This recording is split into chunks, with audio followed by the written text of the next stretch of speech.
ईशा विश्वास गरौँ अनि गीत गाउँ अनि भजन गाउँ अनि भेटी ल्याउँ एउटा बिल्डिङ ल्याउँ बनाउँ होइन त्यो त एकदमै तपाईको माध्यमिक कुरा हो सेकेन्डरी कुरा हो र मण्डलीको आधारभूत कुरो चाहिँ हामीले बुझ्यौँ भनेदेखि चाहिँ प्रत्येकको लक्ष्य हुन्छ प्रत्येकको पर्स्यु भन्छ नि प्रत्येकले त्यसमा चाहिँ ताक्छ यति चाहिँ हुनैपर्छ भनेर अब जस्तो संसारमा हामीलाई कुनै एउटा कम्पनीमा काम लाग्नको लागि अथवा केही कुरो व्यवसाय गर्नको लागि त्यहाँनिर एउटा डकुमेन्ट्स कागजपत्र कागजात बुझाउनु भने 5वटा कागज चाहिँ चाहिन्छ भन्यो भने त्यो 5वटा कागजमा एउटा कम्ती भयो भने हामी फेल हुन्छौँ त्यो संसारको कम्पनीले पनि हामीलाई एउटा स्वीकृति दिनको लागि नियुक्ति पत्र दिनको लागि 5वटा कागज पाउँछ भने परमेश्वरले पनि मण्डली हुनको लागि चाहिँ तिमीले मण्डलीमा हुनुपर्ने आवश्यक कुराहरू के हो एउटा पनि घटाउन पनि सकिँदैन एउटा थप्न पनि सकिँदैन त्यो कुरो चाहिँ प्रत्येक विश्वासीले बुझ्यो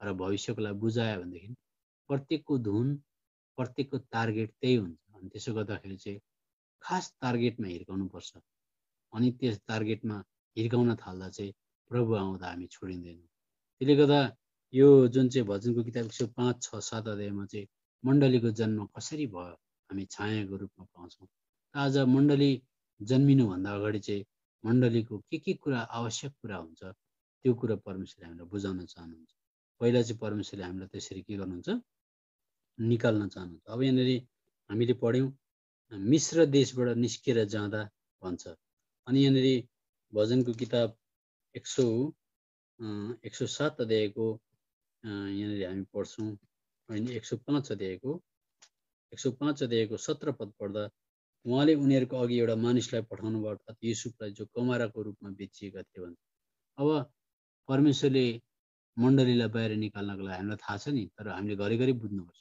परमेश्वरले त्यो जग्गामा युसुफलाई तयारी पार्नुभयो मिश्र देशमा इजरायली जातिलाई बढाउनु भयो हुर्काउनु भयो अनि अब त्यहाँबाट निकाल्ने कुरा गर्नु हुँदैछ अब हामी बुझौँ मण्डलीको जन्म कसरी हुन्छ मण्डलीको जन्म हुँदाखेरि अब हेर्नुहोस् एउटा कुनै पनि नानी जन्म हुनु छ भनेदेखि उसले आमाको कोखमा बास पाउनुपर्छ उसले पौष्टिक तत्त्वहरू कसरी पाउनुपर्छ उसको आकार बनिनुपर्छ उसले त्यो समय अवधिभित्र पर्खिनुपर्छ अनि त्यो कुनै फाल्टु यस्तो प्रक्रिया छैन ऊ जन्मिनको लागि अहिले यद्यपि कति संसारमा आधुनिक प्रक्रियाले यसरी गर्भधारण गर्ने जन्म दिने कुराहरू भए तापनि त्यो आमाको गर्भ छोडेर अरू जग्गामा कहीँ सुटकेसतिर नानी जन्मिँदैन पातमा पोको पार्दा हुँदैन त्यो यद्यपि त्यही साधनलाई मान्छेले चलाए तापनि कति आधुनिकपन त्यहाँ थप्न चाहे तापनि मौलिक अथवा मूल कुरो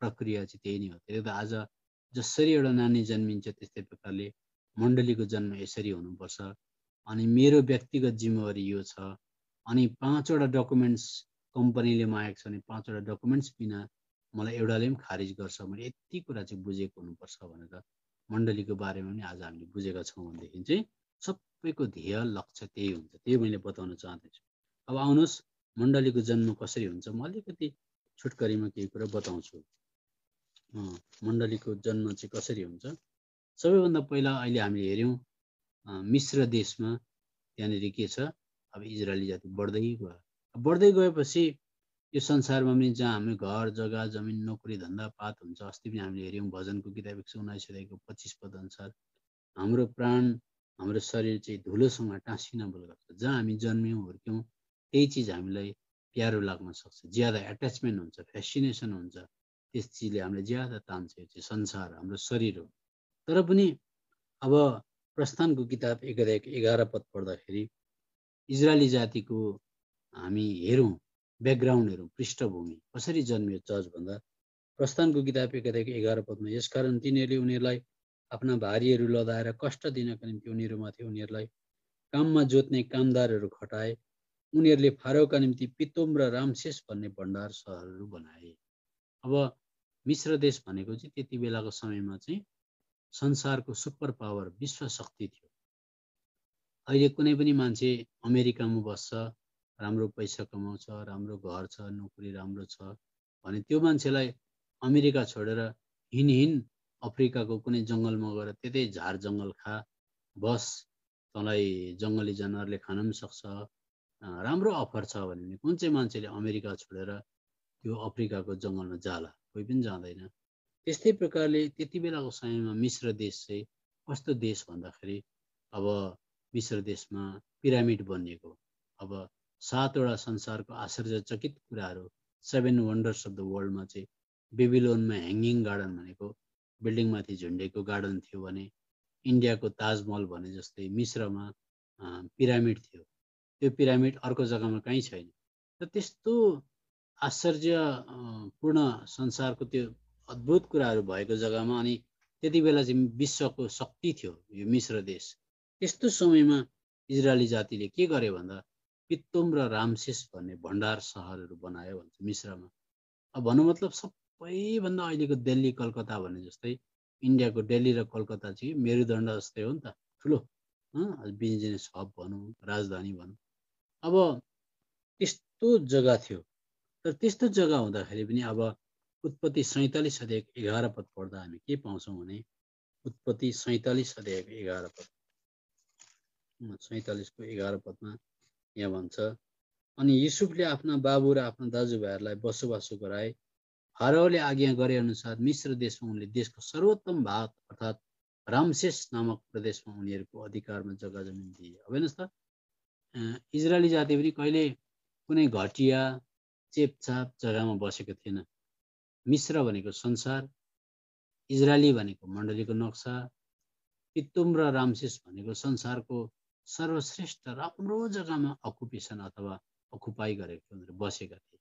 अब मण्डलीको जन्म कसरी हुन्छ भन्दा आजको सन्दर्भमा आजको भाषामा भन्नु पर्यो भने ए विश्वासी अथवा तिमीले मलाई विश्वास गर्न चाहँदैछौ, तिमी संसारको उत्तमभन्दा उत्तम जहाँ तिमीले जरा गाडेको छौ त्यहाँबाट तिमी निस्किन सक्छौ भनेर प्रभुले सोधेको।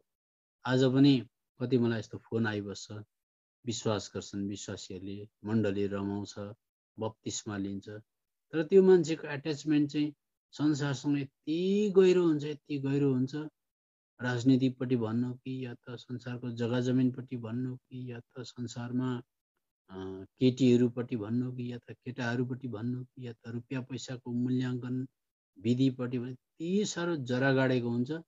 एक दुई दिन झलक झुलुक आज फुलिदिन्छ, फलेको जस्तो देखिन्छ, तर त्यो मान्छे यो संसार छोडेको हुँदैन। यस्तो कुरा त कति देखेँ, मेरो आँखा त खुला पर्न आँट्यो है। त संसार छोड्नु भनेको चाहिँ संसारसँग जुन एट्याचमेन्ट छ त्यो कुरादेखि चाहिँ वाक्क लाग्नु। काम त यहीँ गरी खानुपर्छ, कागजपत्र यहीँको चाहिन्छ, मरिमेट्नुपर्छ कतिवटा कुराको लागि, तर भित्र हामीहरूको जुन चाहिँ एट्याचमेन्ट हुन्छ संसारसँग हामीको लगाव हुन्छ त्यो चाहिँ डिट्याच भएको छैन। त्यसदेखि चाहिँ मान्छे वाक्क दिक्क भएको छैन। प्रभुको कुराले उसको अन्तरात्मालाई तृप्ति दिन्छ भन्ने कुरा उसलाई थाहा छैन, अनि त्यसमा अनुभव छैन। अनि साथसाथै उसलाई भविष्यको निम्ति चाहिँ साह्रै साह्रै साह्रै परमेश्वरको राज्य आउनेवाला दिनको उपेक्षा आशा आकाङ्क्षा बाँध्ने खालको मान्छे छैन भने याद गर्नुहोस्, बप्तिस्मा लिएर पनि ठुलो कुरा होइन, ग्रहण गरेर पनि ठुलो कुरा होइन। अन्त उसको एट्याचमेन्ट चाहिँ ज्यादा संसारपट्टि हुन्छ, उसले मण्डलीको कुरा बुझ्नै सक्दैन।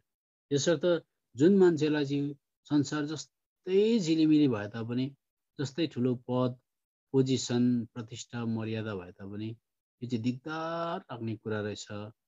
म कति बाँधिएको छु, कर परेर गर्नुपर्छ मैले, तर मलाई प्रभु कहिले तपाईँको राज्य आउँछ मलाई भनेर यता दिक्क भएर उताको निम्ति चाख छैन भने हुँदै हुँदैन, हुँदै हुँदैन। यही चाहिँ बाइबलले यो कुरा बताउँछ।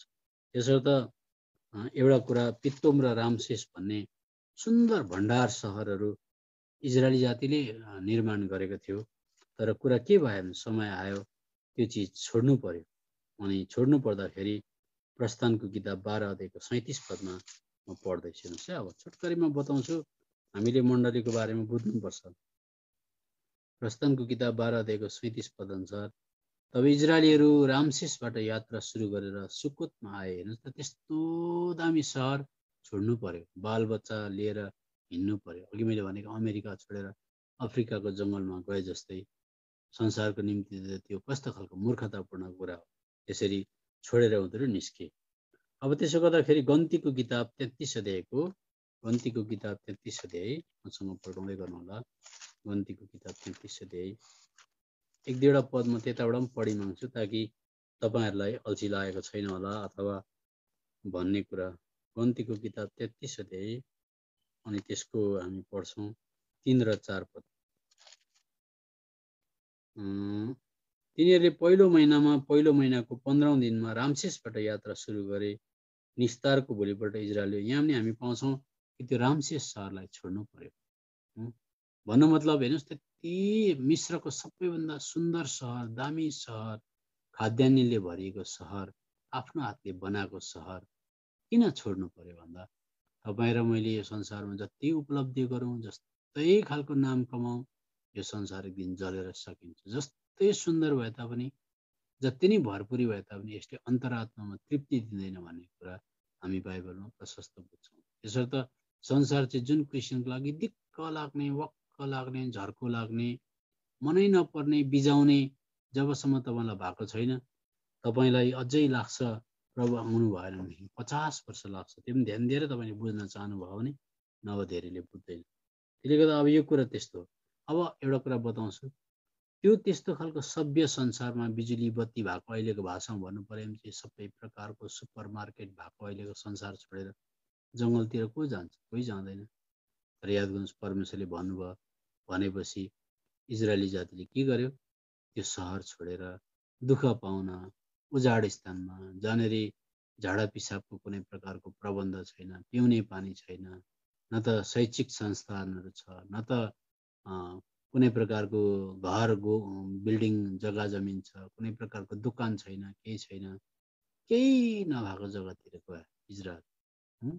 त्यसो गर्दाखेरि संसारको एउटा बुद्धिजीवी, ख्यातिप्राप्त, नामी मान्छेले त्यो कुरालाई मूल्याङ्कन गर्नु पर्यो भने हेर त के भएको, यो यत्रो भिड कता गएको, जङ्गलतिर कता गएको भन्दा संसारको कुनै पत्रकारले पनि त्यसलाई भन्नु पर्यो भने पागल भएको यो जात यति राम्रो प्रकारको सहरमा बसेको थियो, गयो उजाड स्थानपट्टि गयो। कहाँ गयो? गयो जहाँ सभ्यता छैन, जहाँ घर छैन, जहाँ जग्गा जमिन छैन, जहाँ खेतीपाती छैन, कहाँ गयो? गयो एन्सर दिन सक्दैन। यता मिश्रमा हो भनेदेखि सांसद भवन भयो, पार्लियामेन्ट हाउस जस्तो, पिरामिड जस्तो ठुल्ठुलो बिल्डिङहरू, सभ्यताका कुराहरू छन्। तर त्यस्तो सबै कुरा छोडेर उजाड स्थानतिर जानु कति ठुलो मूर्खता हो। तर संसारको आँखाले मण्डली भनेको के हो त्यसको मूल्याङ्कन गर्न सक्दैन। कता जाँदैछ त्यो पनि देखाउन सक्दैन, किन गएको त्यो पनि देखाउन सक्दैन, कसले बोलाएर गयो त्यो पनि देखाउन सक्दैन, कसलाई पछ्याउँछ त्यो पनि देखाउन सक्दैन। मिश्रको त्यस्तो दामी पार्लियामेन्टहरू, मिश्रको त्यो के भन्छ पिरामिड जस्तो चिजहरू, त्यो संसारलाई आश्चर्यचकित बनाउने सभ्यता छोडेर उजाड स्थानतिर लाग्यो। त याद गर्नुहोस् त्यो उजाड स्थानमा एउटै मात्रै कुरो छ। त्यो कुरो के हो भन्दाखेरि त्यो उजाड स्थानमा केही छैन, तर उजाड स्थानको बीचमा निवास स्थान परमेश्वरले दिएको थियो। त्यो निवास स्थान पनि कस्तो थियो भन्दा त्यो संसारको मिश्रको एकदम पढे लेखे मान्छेलाई भन्नुभयो के हो, के देखिस् भन्यो भने यस्तो दामी दामी घर, शैक्षिक संस्थान, गाडी घोडा, रोडहरू, सबै प्रकारको विकास छोडेर एउटा तिनीहरूकोमा झुपडी छ। झुपडी, त्यो झुपडीको वरिपरि बस्छन्। किन बसेको मलाई केही थाहा छैन भनेर भन्छ, किनभने उसले रहस्य बुझ्दैन। अब यो कुरा प्रस्थानको किताब 26 अध्यायमा आउनुहोस् त। त्यो झुपडी अथवा त्यो निवास स्थान कस्तो थियो? त्यो जुन चाहिँ टेबरनेकल भन्छ कस्तो थियो भन्दाखेरि त्यो चाहिँ गरिब मान्छेको गाईको गोठ जस्तो मात्रै थियो। गरिब मान्छेको गाईको गोठ, बोरा झुन्डाको, एकदमै धुवा आइरहेको, केही पनि शोभा नभएको त्यस्तो चिज थियो। त जब पनि मिश्र देश छोडेर उजाड स्थानमा गयो, त्यो गाईको गोठ जस्तो बिचमा हुन्थ्यो, वरिपरि परमेश्वरका जनहरू बस्थे, दुःख पाएर भए पनि यहाँ बस्थे। प्रस्थानको किताब 26 अध्याय यसको 7 पदमा पढ्दा निवास स्थानमाथि पाल हुनका निम्ति तिमीले बाख्राको उनका पर्दाहरू बनाउनु, तिमीले 11वटा पर्दाहरू बनाउनु। अब त्यो गाईको गोठ जस्तो माथि चाहिँ केले छापेको छ भन्दा बाख्राको छाला ओढाएको हुन्छ। अब बाख्राको छाला ओढाएको भनेपछि अब तपाईँले दामी टाइल्स लगाएको कल्पना नगर्नु, रङ लगाएको कल्पना नगर्दा हुन्छ, बाख्राको छाला ओढाएको हो। अब तल 14 पद, तिमीले पाल ढाक्नका निम्ति रातो रङले रङ्गाइएका भेडाका छालाहरूको एउटा ओडा बनाउनु, बाख्राको छालामाथि भेडाको छाला, त्यो पनि रङ लगाएको। अब हेर्दा अलिकति झिलिकमिलिक रहेछ कि क्या रङ पो लगाएछ भन्नुहुन्छ होला। तर अनि त्यसमाथि तिमीले सिलका छालाहरूको एउटा ओडा बनाउनु। बाख्राको छाला, भेडाको छाला, त्यहाँमाथि सिल भनेको एउटा माछा जस्तै हुन्छ समुद्रमा, त्यो माछाको छाला, सिलको छाला ओढाइसकेपछि अब के भयो, केही रूप छैन, जस्तो रूप छैन। त कहाँ चाहिँ छ त त्यो निवासी स्थानको अथवा त्यो टेबर्नेकलको रूप चाहिँ कहाँ छ भन्दा बाहिर केही देखिँदैन, भित्र चाहिँ यति सुन्दर, भित्र चाहिँ यति सुन्दर सुनै सुनको छ, पवित्र छ। अनि त्यो सानो झुपडीपट्टि जस्तो त्यो निवासी स्थानको सुन्दरता चाहिँ किन छ भन्दा त्यसको महापवित्र स्थानमा बादलको खाँबा, आगोको ज्वाला छ। अनि त्यो आगोको ज्वाला र बादलको खाँबा हुनु नै परमेश्वरको उपस्थिति हो। यसो त संसारले चाहिँ मण्डलीमा किन विश्वासीहरू जुट्छन्, किन रमाउन सक्छन्, किन बाइबल पढेर खुसी हुन सक्छन्, संसारको कुनै मान्छेले देख्न सक्दैन। अनि कुनै पनि एउटा प्राणिक विश्वासी अथवा कार्नल भनौँ त्यो विश्वासीले पनि परमेश्वरको उपस्थितिलाई मण्डलीमा थाहा गर्न नसकेको कारणले गर्दा, परमेश्वरको उपस्थिति र उहाँको आवाज जस्तो मिठो चाहिँ केही पनि छैन भनेर त्यो कुरो थाहा गर्न नसकेको कारणले गर्दा, यद्यपि ऊ नामको लागि चर्चमा होला तर उसको मन, विचार, भावना, सुन्नु, मूल्याङ्कन विधि, संसारको सबै कुरालाई यताकै मनपर्छ। नामको लागि मात्रै त्यो मण्डलीमा हुन्छ। त्यसले गर्दा आँखा खोलिनु दरकार छ हाम्रो। अनि परमेश्वरको उपस्थितिले गर्दा एउटा विश्वासीलाई संसारको कुनै पनि कुरा खल्लो लाग्दैन भनेदेखि चाहिँ उसले मण्डलीको कुरा के गरेको हुँदैन, बुझेको हुँदैन। अब अर्को कुरा, मिश्रको पिरामिडलाई पैसाले बनाउन सकिन्छ, भारतको पार्लियामेन्ट अथवा संसद भवनलाई पैसाले बनाउन सकिन्छ, भारतको कुनै पनि जमिनलाई पैसाले किनबेच गर्न सकिन्छ, संसारको कुनै पनि कुरा पैसाले किनबेच गर्न सकिन्छ। तर जुन चाहिँ सिग्निफिकेन्ट अथवा डिस्टिङ्ग्विसिङ भनौँ अथवा एकदमै अतुलनीय चरित्र चाहिँ के थियो त त्यो झोपडीपट्टिको भन्दाखेरि चाहिँ परमेश्वरले भन्नुहुन्छ मण्डली भन्ने चाहिँ यो संसारदेखि बाहिर मेरो आफ्नो रगतले किनेको हो भन्नुहुन्छ। त्यसो त मण्डलीको नम्बर 1 कुरा चाहिँ यीशु मसीहको रगतले किनेको हुन्छ। यो कुरा अब तपाईँले पढिदिनुहोस्, प्रेरितको किताब 20 अध्यायको 28 पद, एकजनाले पढ्नुहोस्। प्रेरितको किताब 20 अध्यायको 28 पद याद गर्नुहोस्। प्रभु यीशु मसीहको रगतले नकिनिकन, प्रभु यीशु मसीहको रगतको मूल्य नबुझिकन एउटा मान्छेले मण्डलीको मूल्याङ्कन गर्न सक्दैन। अनि संसार सबै कुराले किन्न सकिन्छ तर मण्डली चाहिँ खुद उहाँको रगतले किनेकोले गर्दा चाहिँ विचित्र प्रकारको अद्वितीय चरित्र मण्डलीको छ। त्यसले गर्दाखेरि चाहिँ यो संसारदेखि छुट्टै हो मण्डली। यो कुरा विशेष त हामीले बुझेको हुनुपर्छ। प्रेरित 20 अध्यायको 28 पद पढ्नुहोस्।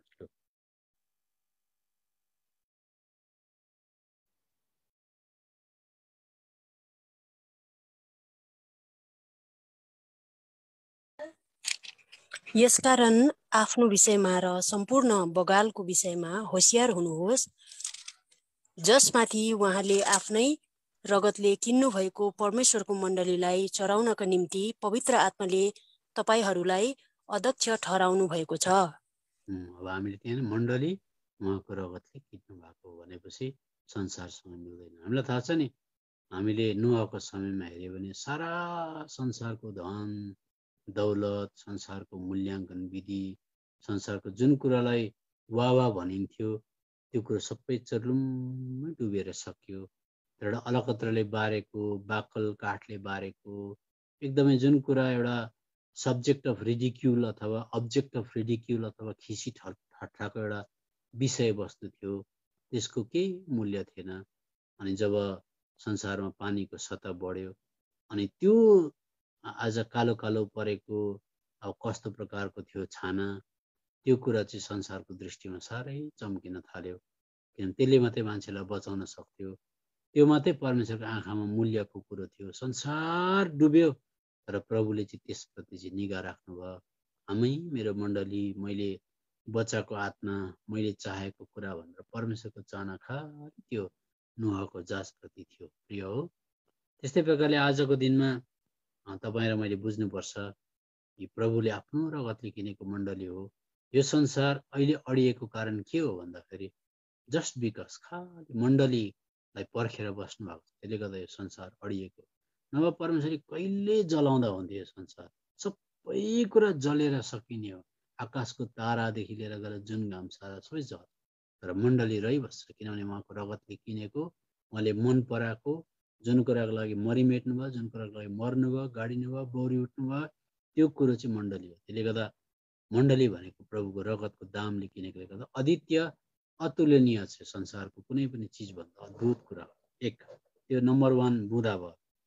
दोस्रो कुरा, प्रभुले यो मण्डलीलाई, कुनै पनि विश्वासीलाई, प्रभु म यो मण्डलीभित्र गाभिएँ, मलाई छिटो छिटो धुनुहोस्, तपाईँको वचनले पवित्र पार्नुहोस्, एक दिन तपाईँ आउँदा तपाईँको अगाडि उपस्थित हुने योग्यको बनाउनुहोस्, संसारदेखि टाढा यस्तो गहिरो विचार राखेर बचाउनु भएको रहेछ प्रभु भनेर त्यो चाहना छैन भने केमा मैला लाग्यो, कहाँ मैला छ, कुन चाहिँ कुरामा पवित्र हुनुपर्ने, त्यो कुरो चाहना हुँदैन विश्वासीलाई। त्यसो गर्दाखेरि लतपत भन्छ नि, लतपत जीवन, एकदमै मैला जीवन हुन्छ, अनि बेला बेला मात्रै झस्किने हुन्छ, त्यो केयरलेस प्रकारको हुन्छ। अनि त्यो होइन, त्यो त मण्डलीको दोस्रो बुँदा नभई नहुने खुट्टी अथवा खुट्टा चाहिँ के हो भन्दा एफिसीको पत्री पढिदिनुहोस्।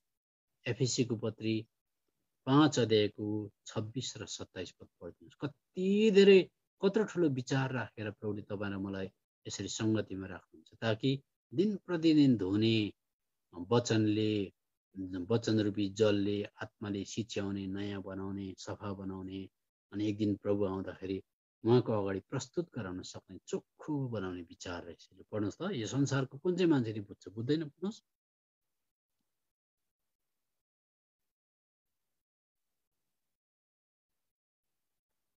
एफिसी 5 अध्यायको 26-27 पद।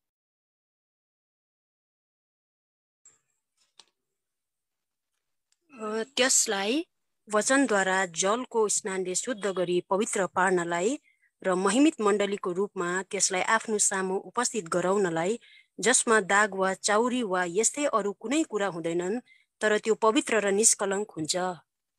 कति सुन्दर विचार रहेछ। यो विचारले तपाईँ र मलाई मनभित्रबाट खिचेको छ भने हामी यो मण्डली भन्ने कुरामा साह्रै रमाउन सक्छौँ, अनि यसभित्र हामी आनन्दित हुन सक्छौँ, यसको मिठासलाई खान सक्छौँ, अनि यो संसारको कुनै कुराले पनि दिन सक्दैन। अनि एकखेप चाहिँ मान्छेले यसको चाख र मिठास चाखिसकेपछि मिश्रको आज कुनै कुराले बोलाउँदा पनि मान्छे फर्केर आउँदैन। अस्ति एक जग्गामा फ्युनरल सर्भिस मैले लिनु पर्यो। फ्युनरल सर्भिस लिनु पर्दाखेरि एकदमै प्रिय, एकदमै त्यसरी नसोचेको परिवारको मान्छे सदस्य घरबाट प्रभुले लानुभयो, अनि सबै बेहाल भए, रोए कराए। अनि मैले भने यस्तो खालको एउटा मृत शरीरलाई, घरबाट प्यार गरेको शरीरलाई त्यसरी निकालेर माटोमा गाड्नु पर्दा हृदय बिदाएर थामिन सक्नुहुन्छ। तर मैले भने अहिले हामीले आँखाले पारिपट्टिको देश नदेखेर हो, अनि भित्रीपट्टिको आँखा पनि चम्किलो नभएर पनि हुनसक्छ। अनि तपाईँको यो प्रिय परिवारको सदस्य चाहिँ तपाईँको चाहिँ साँच्चै यो बाहिरी आँखा खोलिनु र तपाईँले तपाईँको दाजु अथवा भाइ अथवा बाउ अथवा आमालाई त्यो सुनको सडकमा प्रभु यीशु मसीहसँग हिँडिरहेको, त्यो महिमित शरीर, कहिले अय्याथ नहुने शरीर लिएर हिँडिरहेको, स्वर्गदूतको वरिपरि रहेर हिँडिरहेको देख्नुभयो भनेदेखि फेरि त्यो मान्छेलाई निग्रो टिप्न आइज, सिस्नुको फुल खान आइज, यतै ढुङ्गामुढा गर्न आइज, पिलो भएको, खटिरा भएको, क्यान्सर भएको जग्गामा फर्केर आइज, हामी यहाँ बेहाल छौँ, रुँदै पर्खिरहेका छौँ भनेर कुन चाहिँ क्रिस्चियनले त्यो मान्छेलाई बोलाउन सक्छ? तपाईँले त्यसरी बोलाउन सक्नुहुन्छ भनेदेखि चाहिँ तपाईँ रुँदा हुन्छ अथवा बेहाल हुँदा हुन्छ। तर तपाईँको आँखाले त्यो मान्छेलाई त्यहाँ हिँडेको देख्नुहुन्छ भने कहिले यता फर्केर नआउनु, हामी पनि त्यतै आउने, यो पापी संसारमा फर्केर नआउनु, त्यहाँ पुगिस्, तिमी त्यहाँ पुग्यौ, हामी पनि त्यतै आउने, आँखामा आँसु त छ तर तिमी गएको जग्गा सुन्दर हो भनेर कहिले बेहाल भएर पछारिएर बेहोस भएर कहिले बोलाउँदैन। त्यसो त हामीले हुनसक्छ त्यो देश नदेखेको कारणले गर्दा हामी मानव त्यो मान्छे फर्केर आओस्, अब म कसरी जिउनु भनेर रुन्छौँ। तर हामीले त्यो आँखाले त्यसरी देखेका छौँ भने कहिले पनि चित्त दुखाउँदैन। अनि मलाई लाग्छ उनीहरूको मन थामियो, अनि उनीहरूले भने प्रार्थनामा, हो त्यो देशमा गएको मान्छेलाई फर्काउन खोज्नु रुनु बेकार हो, बरु म जान्छु भनेर उनले भन्नु। त्यो हो, यो कुरा हामीले याद गर्नुपर्छ। अनि तेस्रो कुरा, नितान्त अचम्मको कुरा चाहिँ के छ भन्दा, संसारको कुनै पनि ठुल्ठुलो बिल्डिङ, घर, इमारत, जुनैसुकै कुरा होस् मान्छेले निर्माण गर्छ, तर प्रभुले भन्नुभएको छ मण्डली चाहिँ म आफै बनाउँछु। अब हामी त्यो पद पढिबस्दैनौँ। मत्तीको किताब 16 अध्यायको 18 पदमा लेखेको छ, म मण्डली निर्माण गर्छु अनि त्यसमा अधोलोकका फाटकहरू प्रबल हुने छैनन्। मण्डली निर्माण उहाँले गर्नुहुन्छ, तर अघि मैले बताइरहेको छु कि मण्डली भन्ने बित्तिकै शत्रुको आक्रमण हुन्छ। प्रत्येक विश्वासीलाई मलाई शत्रुदेखि विजय पाउनु, शत्रुको शक्तिदेखि मलाई विजय पाउनु, शत्रुको प्रत्येक दाउपेचदेखि म उम्किन चाहन्छु, म पवित्र जीवन जिउन चाहन्छु भनेर चाहना छैन भने त्यो मान्छे शत्रुको निम्ति एउटा पुल भइदिन्छ। मण्डलीमा शत्रुलाई आऊ न आऊ भित्र भन्ने खालको हुन्छ। यता विश्वासीले बुझेको छैन भने मान्छेको जिब्रो पनि शैतानको निम्ति पुल हुन्छ। कसैको निन्दा गर्नु, खिसी गर्नु, झनक्क रिसाउनु, शैतानलाई आइज भन्नु हो। यसर्थ जुन मान्छेले शैतान कसरी आउँछ मण्डलीमा, परिवारमा भनेर जानेको छ भने त्यो मान्छेले पापलाई साह्रै ज्यादा घृणा गर्छ, किनभने शत्रु चिनेको हुन्छ। तेस्रो कुरा, मण्डलीको सुन्दरता किन छ त भन्दा, एफिसीको पत्री तपाईँहरूले पढ्नुहोस् न, त्यहाँबाट अरूले पनि पढ्दा हुन्छ। एफिसीको पत्री 1 अध्यायको 23 पद पढ्नुहोस्। मण्डलीमा बाजागाजा छ भनेर, बिल्डिङ छ भनेर, अनि कुनै पनि कुरो छ मान्छे स्वस्थ छन् भनेर होइन। मण्डलीमा रमाउने कारण चाहिँ जब हामी माण्डलिक प्रकारले भेला हुन्छौँ अनि हामी आत्मामा भएर प्रार्थना गर्छौँ, आत्मामा भएर सच्चाइ र इमान्दारीमा मण्डलीमा आउँछौँ, त्यति बेला प्रभुको आफ्नो उपस्थितिले मण्डलीलाई भरिदिन्छ। त्यो चाहिँ संसारको कुनै पनि कुरामा भरपुर हुँदैन अनि संसारको कुनै मान्छेले बुझ्न सक्दैन। अनि तर मण्डलीमा चाहिँ सानो सिरुको झुपडीपट्टि छ भने पनि जहाँ मेलमिलाप छ, जहाँ प्रेमको बन्धन छ, जहाँ आत्मीयता छ, जहाँ आत्माको भरपुरी छ, त्यहाँ चाहिँ प्रभु आफै आएर त्यो मण्डलीलाई भरिदिनुहुन्छ। कति मिठासपना छ। यस्तो मिठासलाई चाखेपछि किन फर्केर संसारको गफ, संसारको आज थोत्रे कुरामा को फर्किन्छ? कोही पनि फर्किँदैन। लु पढ्नुहोस् त, एफिसीको पत्री 1 अध्यायको 23 पद पढ्नुहोस्।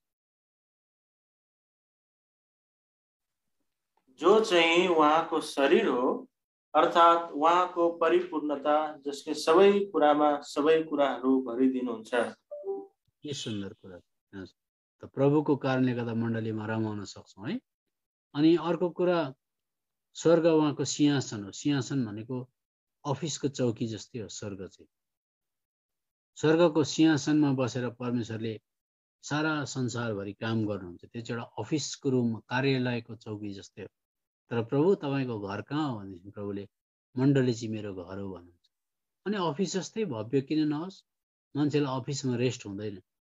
रेस्ट चाहिँ कहाँ हुन्छ भन्दा घरमा रेस्ट हुन्छ। घर चाहिँ आज जहाँसुकै भए तापनि मान्छे जब घर पुग्छ, घरमा चाहिँ रेस्ट हुन्छ।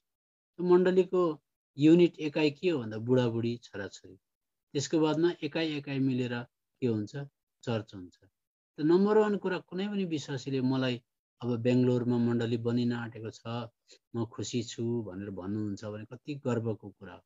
र याद गर्नुहोस्, नम्बर 1 कुरा चाहिँ प्रभुले स्वर्गमा रेस्ट पाउनुहुन्न, तर रेस्ट चाहिँ कहाँ पाउनुहुन्छ भन्दाखेरि मण्डलीमा पाउनुहुन्छ। बुझाउनको लागि भनेको।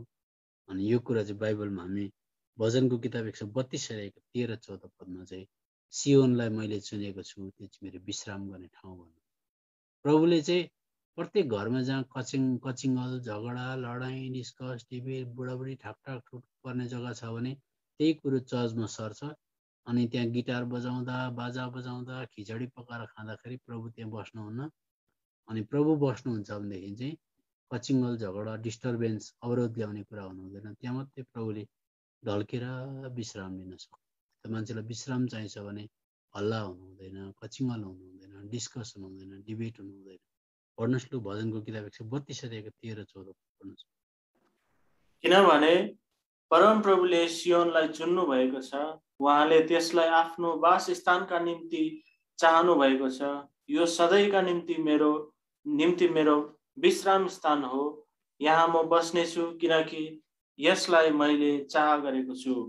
अनि एउटा विश्वासीले सुन्दैछ भने भन्नुहोस्, प्रभु कति उच्च कोटिको विचार राखेर तपाईँले मलाई मण्डलीमा गाप्नु भएको छ। प्लिज तपाईँले मेरो जीवनबाट विश्राम पाउनुपर्छ। मेरो जीवनमा तपाईँ आउँदाखेरि तपाईँले कच्याङ कुचुङ हल्ला सुन्नु हुँदैन। म अलिकति पनि तपाईँलाई बाधा विघ्न दिन चाहदिनँ। बरु म मर्नु परोस् तपाईँलाई मेरो मुखबाट डिस्कस, डिबेट, कचिङ्गल, झगडा, अर्काको निन्दा म निकाल्न चाहदिनँ भनेर प्रत्येक सदस्यलाई यो कुराको चाहना छ भने उसले प्रभुलाई विश्राम दिन खोज्छ। यो कुरा हामीले याद गर्नु पर्यो। जस्तो अघि हामीले हेऱ्यौँ, उजाड स्थानमा बाख्राको छालाले छापेको, भेडाको छालाले छापेको, त्यसमाथि सिलको छालाले छापेको उजाड स्थानमा न रुख छ, न जराबुट्टा छ, केही छैन। त्यो जग्गामा सुन्दरता के थियो भन्दा प्रभुको उपस्थिति संसारले नदेख्ने भित्र महापवित्र स्थानमा प्रभु बस्नुहुन्थ्यो। आवाज आउँथ्यो स्वर्गबाट। त्यसले गर्दा के छ, यो सुन्दर छ। आज हामीहरूका प्रभु यीशु मसीह त्यो निवास स्थानको नमुना भएर आउनुभयो। अनि निवास स्थानको नमुनामा निवास स्थानमा 3वटा कक्ष हुन्थ्यो। एउटा आँगन, एउटा पवित्र स्थान, एउटा महापवित्र स्थान। अनि प्रभुले भन्नुभयो, अब यो निवास स्थान उजाड स्थानमा भएको एउटा नक्सा हो। म मेरो खासै घर चाहिँ मान्छेको हृदयमा बनाउन चाहन्छु। अनि मान्छेको पनि 3वटा कक्ष हुन्छ, शरीर, प्राण, आत्मा। अनि म तिम्रो आत्मामा बस्न चाहन्छु भनेर भन्नुहुन्छ। त्यसर्थ तपाईँको रूप रङ बाहिर राम्रो नहोला, तर भित्र अन्तरात्मामा तपाईँ कचिङ्गल, झगडा, विरोध, लडाइँ, डिस्कस, डिबेट मन नपराउने खालको मान्छे हुनुहुन्छ। तपाईँलाई खालि शान्त प्रकारले प्रभुलाई शान्ति दिन चाहनुहुन्छ भनेदेखि चाहिँ त्यो व्यक्तिको हृदयमा चाहिँ प्रभु बसेर विश्राम पाउनु। यसो त हाम्रो प्रभु यीशु मसीह निवास स्थानको नक्सा भएर आउनुभयो, आत्मा, प्राण, शरीर भएर आउनुभयो। अनि यशाया किताब 53 अध्यायमा आउँदा यो कुरा तपाईँले पाउनुहुन्छ। हेर्नुहोस्, यशाया किताब 53 अध्यायमा आउनुहोस् मसँग। 53 अध्यायको 1-2 पद पढ्दैछु म। कसले हाम्रो समाचार विश्वास गरेको छ? कसकहाँ परमप्रभुको पाखुरा प्रकट भएको छ? किनकि उहाँको सामु एउटा कलिलो मुना जस्तो, सुक्खा भूमिबाट निस्केको जरा जस्तो। मण्डली कहाँ थियो? अघि मैले बताएँ, उजाड स्थानमा। उजाड स्थानमा कुनै प्रकारको सुन्दरता हुँदैन। प्रभु यीशु मसीहलाई के भन्यो? एउटा मुना जस्तो, एउटा कलिलो मुना जस्तो। कहाँबाट पलाएको भन्दा उजाड स्थानमा सुक्खा भूमिमा निस्केको मुना जस्तो भन्यो। अनि यहाँनिर भन्यो भूमिबाट निस्केको जरा जस्तो बढ्नेछ। उसको न केही रूप न कुनै शोभा नै छ। जब हामी उसलाई हेर्नेछौँ तब उसमा यस्तो कुनै सुन्दरता छैन कि हामीले उसको चाहना गरौँ। कति सुन्दर एउटा विश्वासीलाई जब यो कुराले ग्रिप गर्छ, पक्रिन्छ, मेरो प्रभु यति सुन्दर, मेरो प्रभुको मण्डलीको सुन्दरता यति गहिरो, म यतैपट्टि ज्यादा ध्यान दिन्छु भन्छ। त्यो मान्छे कहिल्यै संसारको थोत्रे कुरामा काम त्यहीँ गर्छ, कमाउनु पर्छ, घरै बनाउला, तर उसको मन, उसको भावना, उसको विचार, उसको सबै कुरा प्रभु यीशु मसीहमा रमाउँछ। अनि त्यस्तो व्यक्तिले कहिले गडबड पनि मचाउँदैन। त्यो व्यक्तिले मण्डलीको सुन्दरतालाई भित्री प्रकारले बुझेको हुन्छ। यो कुरा हो। अब अर्को कुरा, जब यस प्रकारको विश्वासीहरू 2 जना या 3 जना, मण्डली भनेको के हो भन्दा प्रभुले 50 जना, गिटार चाहिन्छ, खिचडी पाकेको हुनुपर्छ, कार्पेट चाहिन्छ, पाहुना आउँदाखेरि सिरक तोसक चाहिन्छ, राम्रो प्रकारको प्रभुको दासहरूलाई फ्लाइटमा ल्याउनुपर्छ, रेलमा। यस्तो कुरा केही पनि छैन। पत्रस, याकुब, युहन्नाहरू फ्लाइटमा पनि ट्राभल गरेनन्, राम्रो प्रकारको जग्गामा बसेनन् पनि, तर मण्डली चाहिँ त्यहाँ थियो। अहिलेको मण्डलीबाट फ्लाइट हटाइदियो, ट्रेन हटाइदियो, म्युजिक हटाइदियो, पैसा हटाइदियो भने मान्छे आफ्नो घरमा फर्केर जान्छ, मण्डली नै हुँदैन त्यहाँ। यसो त मण्डली भनेको कुनै भौतिक कुराहरू होइन। जब 2 वा 3 जना प्रभु यीशु मसीहप्रति अति नै लालायित भएर, गरिब किन नहुन्, अशिक्षित किन नहुन्, एक मन एक चित्तको भएर स्वर्गीय कुरामा ध्यान लाउँछन् भने त्यहाँ चाहिँ प्रभु आउनुहुन्छ। त्यस्तो चाहिँ बिरलै हुन्छ, एकदमै पाइँदैन। त्यसर्थ जब त्यो प्रकारको व्यक्ति विशेष पाउनुहुन्छ प्रभुले, अनि त्यहाँ बास गर्न थाल्नुहुन्छ 2 वा 3 जना, त्यसको बिचबाट चाहिँ प्रभु चम्किनुहुन्छ भन्ने। अरू कहीँबाट पनि चम्किनुहुन्न। यसो त यो भजनको किताब 50 अध्यायको 2 पद पढिदिनुहोस् कृपया। प्रभुले आफ्नो चेहरा चम्काउनु पर्यो, प्रभुले आफूलाई संसार कहाँ देखा पार्नु पर्यो भनेदेखि चाहिँ हामीले मण्डलीमा आएर प्रभुको फोटो यस्तो पो थियो त, झन्डै यस्तो दारी भएको भने देखाउँदा पनि हुँदैन। म एउटा गीत गाइदिन्छु, त्यो सुनाला भन्दा पनि हुँदैन, डक्ट्रिन देखाउँदा पनि हुँदैन, कुनै बाजा गाजा देखाउँदा हुँदैन, किन बाजा गाजा मन्दिरमा पनि हुन्छ, गुम्पामा पनि हुन्छ, पैसा त्यहाँ पनि हुन्छ, जहीँ पनि हुन्छ। प्रेसिडेन्ट प्राइम मिनिस्टरदेखि लिएर गएर संसारको कुनै जग्गा पनि औदा चौकी तानातान खिचातानी पोलिटिक्स जहीँ हुन्छ। तर प्रभु चम्किनुपर्छ भने मण्डलीबाट प्रभु चम्किनुहुन्छ। यीशु मसीह भनेको यस्तो रहेछ, यस्तो सहनशीलता, यस्तो प्रेम, यस्तो मिलाप, यस्तो अद्भुत कुरा रहेछ भनेर चाहिँ जब सियोनबाट प्रभु चम्किनुहुन्छ। अनि प्रभुले आफ्नो चेहरा, आफ्नो परिचय संसारलाई दिनको लागि मण्डली नै चाहिन्छ। पढ्नुहोस् भजनको किताब 50 अध्यायको 2 पद पढिदिनुहोस् त। परम सुन्दर सियोनबाट परमेश्वर चम्कनु भएको छ। यहाँ त सियोनबाट प्रभु चम्किनुहुन्छ। अनि मण्डलीमा तपाईँ र म जुट्न थाल्दाखेरि चाहिँ मण्डलीबाट मात्रै, मण्डली मार्फत मात्रै प्रभुले आफ्ना विचारहरू, गहिरा रहस्यहरू प्रकट गर्नुहुन्छ। कहिल्यै पनि मण्डलदेखि अलग भएर केही पनि कुरा बुझ्न सकिँदैन। हो, केमिस्ट्री फिजिक्स पढे जस्तै हुन्छ। त्यसो त यो कुरा भजनको किताब 77 को 13 लेखेको पाइन्छ। कृपया पढिदिनुहोस्।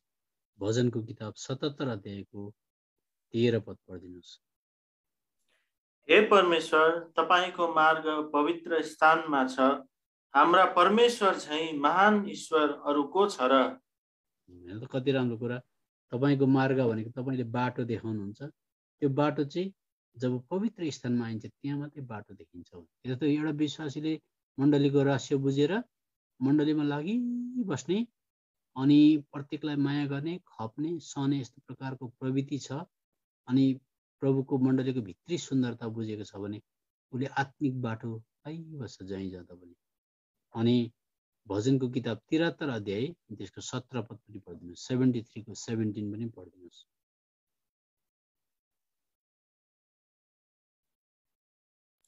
जबसम्म म परमेश्वरको पवित्र स्थानभित्र गइन तब मैले तिनीहरूको अन्त बुझे। यता संसार कसरी सकिन्छ, संसारको सबै कुरा के हो, महापवित्र स्थानभित्र पछि मात्रै बुझ्न सक्छ। धेरैजना विश्वासीले महापवित्र स्थान के हो बुझेकै हुँदैन। अनि मैले अघि भने नि फोन आइबस्छ, मैले बप्तिस्मा लिएँ त मेरो नाम यस्तो हो, मैले यति तारिक ग्रहण गरेको, तर उसको विषय हेऱ्यो भनेदेखि खालि संसारको मात्रै हुन्छ। उसलाई त्यो मण्डलीको खास भित्री सुन्दरताले पक्रेकै हुँदैन अनि उसको विचारा बाहिरी कुरामा हुन्छ। त्यसरी प्रभुले चाहेको कुरा चाहिँ उच्च कोटिको हो। हामी ठगिएर बसेका हुन्छौँ त प्रभुले गरेका हुन्। अब 8 नम्बरको बुँदा हेऱ्यो भने मण्डलीमा 10वटा बुँदा छन्। त्यो 10वटा बुँदामा एउटा घटाउन पनि हुँदैन, बढाउँदा पनि हुँदैन। अनि प्रत्येक विश्वासीले 8वटा कुरालाई चाहिँ दिमागमा राख्नुपर्छ, 10वटा कुरालाई। अनि प्रभुलाई हामीले मध्यमा राखेका छौँ। बुढाले मण्डलीको 20 जना भएको मण्डली, 10 जना भएको मण्डलीले बिचमा प्रभुलाई राखेका छन्। प्रभुलाई राजा बनाएको हुन्छ। अनि राजाले जसरी प्रजालाई हुकुम गर्छ अनि प्रजाले जसरी पनि राजाले भनेको कुरा मान्छ, त्यस्तै प्रकारले प्रत्येक सिंहासनबाट उहाँको आवाज, राजाको आवाज निस्किने बित्तिकै प्रजाले हुन्छ हजुर, यो तपाईँपट्टिबाट हो भनेर स्वीकृति जनाउन चाहेन भने इन्डाइरेक्ट प्रकारले राजाको विरोध हुन्छ। त्यसले गर्दा अब हामीहरूको परमेश्वर सियोनमा हुनुहुन्छ। यर्मियाको किताब 17 अध्यायको 12 पद पढिदिनुहोस्। हो सक्न लाग्यो मैले। यर्मियाको किताब 17 अध्यायको 12 पद।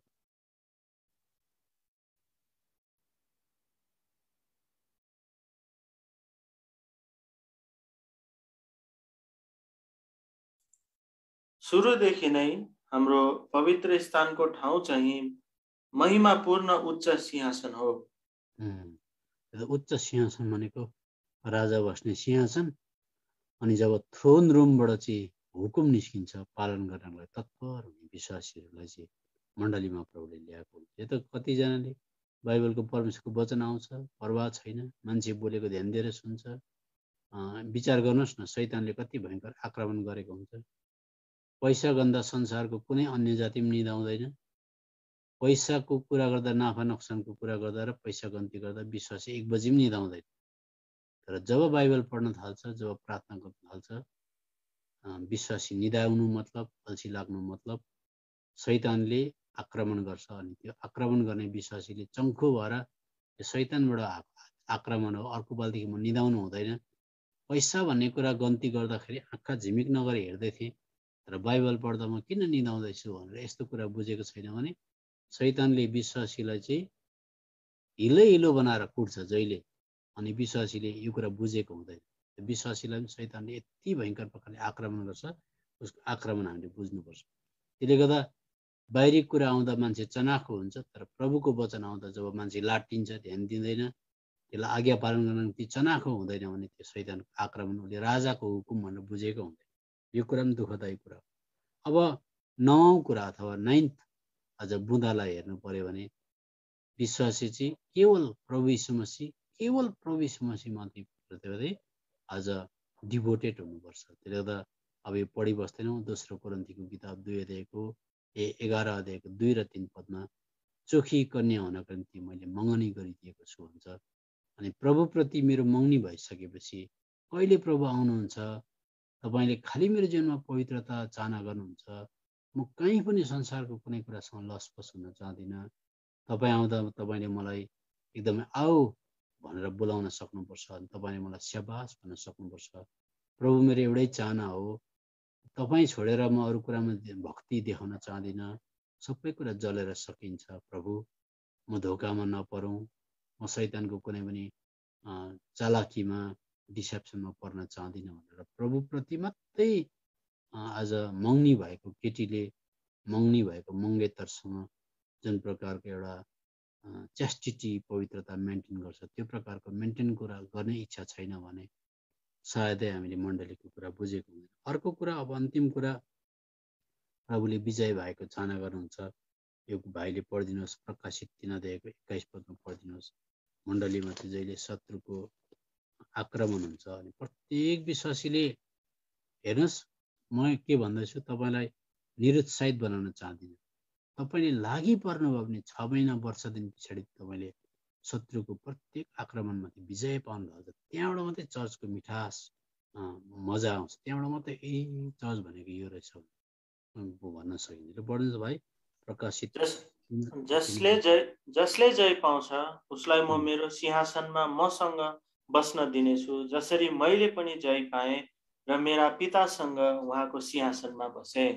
अनि जब मण्डलीको यो भित्री मिठास, यो अन्तरात्मालाई तृप्ति दिने कुरा, उजाड स्थान संसारमै बसे तापनि उजाड स्थानको अनुभव गरेर जानुपर्ने कुरा जब विश्वासीले बुझ्छ अनि त्यो कुराले हाम्रो हृदयलाई खिच्छ। अनि कम्ती हुन्छन् यो कुरा चाहिँ। अब जस्तै एउटा पद पढेर बन्द गरौँ।